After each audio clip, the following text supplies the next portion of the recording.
Hello बच्चों, नमस्कार। कैसे हैं आप लोग? क्लास 10th में आज एक बहुत ही इम्पॉर्टेंट थ्योरम, दो समरूप त्रिभुजों के क्षेत्रफलों का अनुपात उनकी संगत भुजाओं के वर्ग के अनुपात के बराबर होता है। ये है प्रमेय नंबर 6.6 NCERT की मैथ में।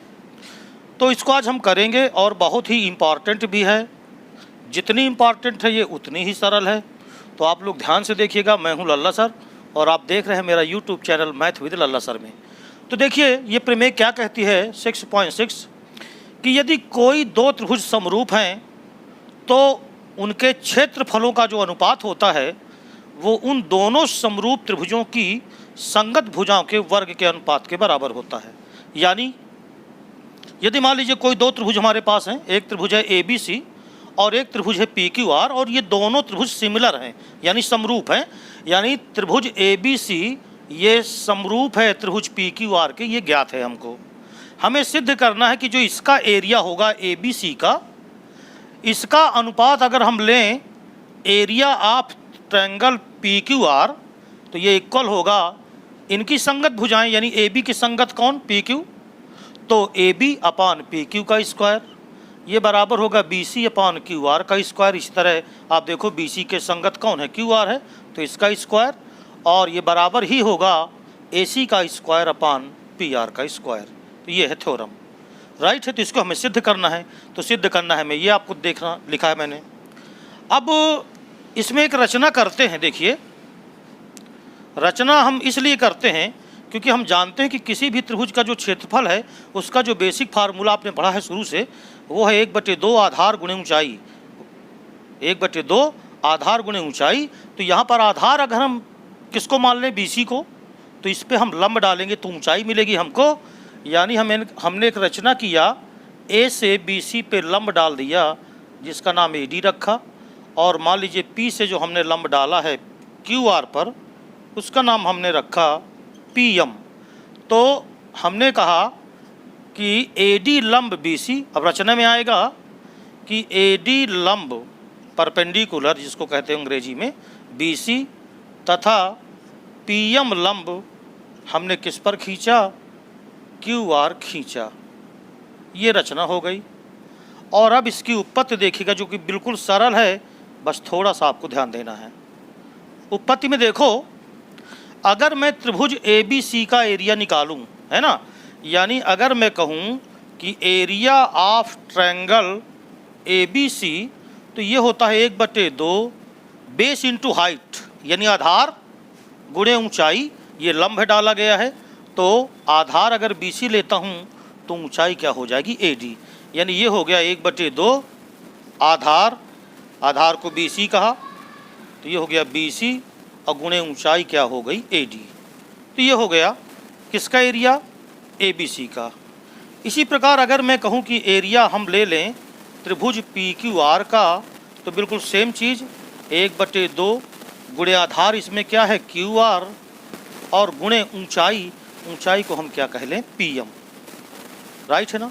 अब हमें इनका रेशियो देखना है। देखो तो अगर मैं रेशियो करूं, अर्थात अगर मैं कहूं कि area of triangle ABC upon area of triangle, shortcut में एरिया लिखे देता हूं मैं, एरिया ऑफ ट्रायंगल PQR, तो देखो जब तुम इसमें इसका बटा करोगे, अपान करोगे, तो 1/2 से 1/2 कैंसिल हो जाएगा।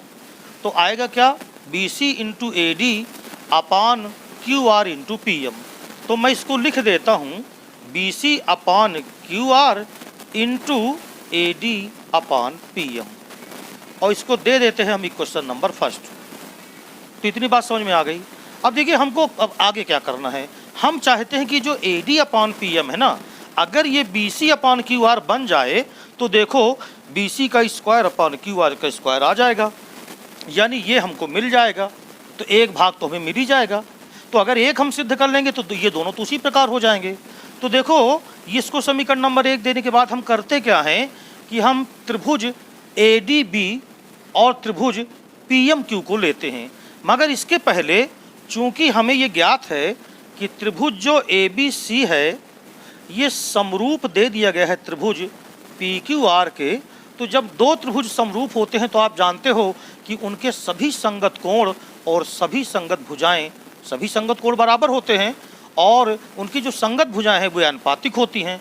तो अगर मान लीजिए मैंने कहा कि ये जो त्रिभुज ए बी सी और पी क्यू आर अगर ये समरूप हैं तो मैं 100% आपसे ये कह सकता हूँ कि जो कोण बी होगा वो कोण क्यू के क्या होगा, बराबर होगा। तो मुझे सिर्फ इसी की ज़रूरत है।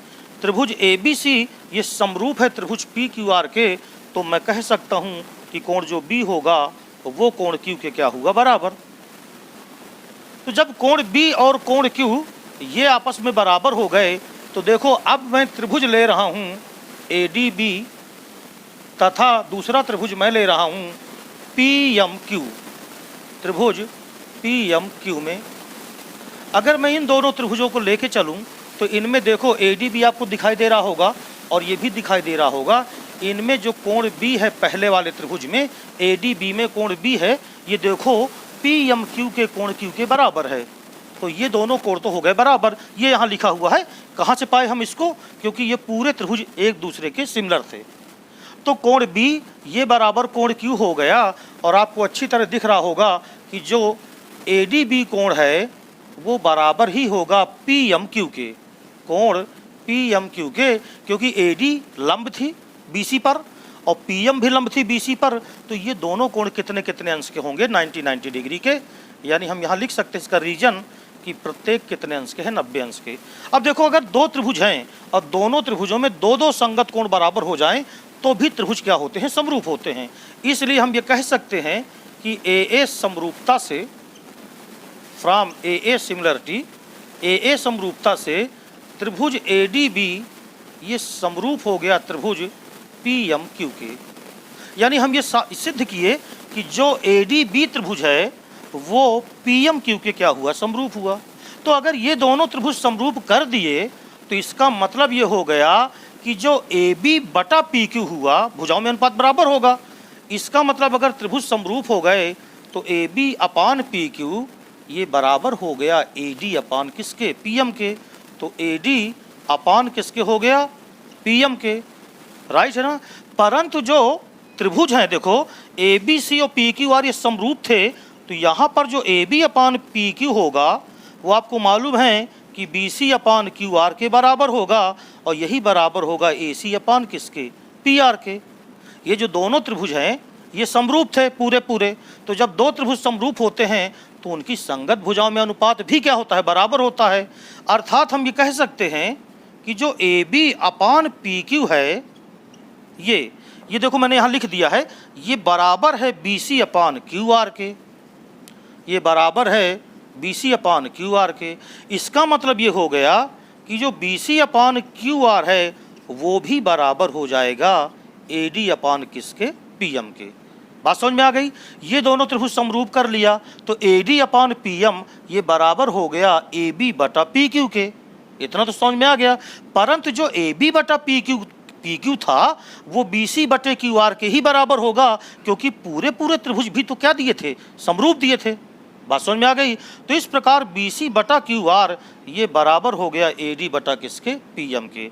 अब अगर आप समीकरण 1 को देखो तो समीकरण 1 से क्या है, समीकरण देखो यहाँ त्रिभुज ए बी सी का एरिया, तो मैं थोड़ा एरिया लिखना भूल गया, मैं लिख देता हूँ यहाँ पर। एरिया ऑफ त्रिभुज A B C upon area of त्रिभुज पी क्यू आर, ये देखो क्या किसके बराबर था, B C upon Q R. तो वो तो मैंने लिख दिया B C upon Q R, but A D upon जो पी एम है वो A D upon P M हम ला चुके हैं B C upon Q R के। तो बी सी अपान क्या हो गया, क्यू आर के, ये देखिए। और B C into B C तो बी सी का स्क्वायर और Q R into Q R तो क्यू आर का स्क्वायर, अर्थात ये बराबर आ गया B C upon Q R का स्क्वायर।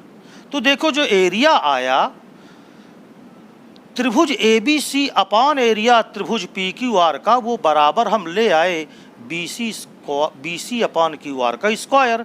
अब आप जानते हो कि देखो इसी में अगर मान लो मैं यहाँ से लंब न डाल के बी से AC पे लंब डाल देता और Q से अगर मैं PR पे लंब डाल देता तो इसी प्रकार हमें इस भुजा का वर्ग भी आ जाता, AC का स्क्वायर अपॉन PR का स्क्वायर। इसी तरह अगर मैं यहाँ से लंब डाल देता तो आपकी ये भुजा भी आ जाती। तो चूंकि एक विधि जो एक मेथड है वही मेथड सब में लगना है, तो हमको ज़रूरत नहीं है कि हम बार बार वही मेथड लगाएं। इसी प्रकार हम कह सकते हैं, इसी प्रकार जो एरिया ऑफ त्रिभुज ABC होगा अपान एरिया ऑफ त्रिभुज PQR ये बराबर ही होगा। अब आप AB बटा PQ भी कर सकते हो, तो AB अपान PQ का स्क्वायर और ये बराबर ही होगा AC अपान PR का स्क्वायर। तो इस प्रकार हम ये कह सकते हैं कि जो त्रिभुज दोनों समरूप त्रिभुजों का जो छेदफल आया वो उनकी संगत भुजाओं के वर्ग के अनुपात के बराबर आया। तो उम्मीद करता हूँ कि ये प्रमेय आपको बहुत ही सरल लगी होगी और इसका कॉन्सेप्ट आप बार बार अगर आप देखेंगे तो आपको एक दो लाइन में याद हो जाएगा। पूरी समरी है क्या कि पूरे त्रिभुज सिमिलर हैं, हमको इन दोनों को भी सिमिलर बना देना है ना। तो AD अपान PM बराबर हो जाएगा AB upon PQ, but AB upon PQ ये पहले से बराबर है BC अपान QR के। तो इस प्रकार ही साबित हो जाएगा। ठीक है, उम्मीद करता हूँ कि आपको बहुत अच्छे से समझ में आ गई होगी। थैंक यू, नमस्ते।